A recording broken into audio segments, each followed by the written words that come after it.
ก็สบายดีเพื่อนทุกคนเนาะตอนนี้อยู่กับรายการคำสายไอทีบ้านๆเนาะเมื่อนี้เราจะมาสอนวิธีการแก้ไขปัญหาปรินเตอร์ Canon MP 280เนาะนี่อาการก็คือขึ้นเลย E E 16เนาะอาการนี้ก็คือหมึกที่มากับหัวชับหมึกเบิดนะโอเคเครื่องนี้ต่อแท่งเนาะ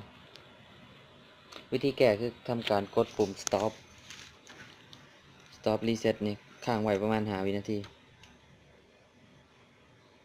กดค้างไว้เลยจนมันหมุนอันนี้มันหมุนแบบนี้แหละเปาะอันละปะเนาะนี่ปะเนี่ยถ้าทันบ่เห็นนั่นนี่ทันจะบ่สามารถปีนมาได้โอเคจบนะสำหรับการแก้อาการ E16 ของ Canon MP 287ฝากติดตามผลงานเราในทาง YouTube Channel คำสายไอทีหรือกับ Facebook Fanpage คำสายไอทีขอบคุณ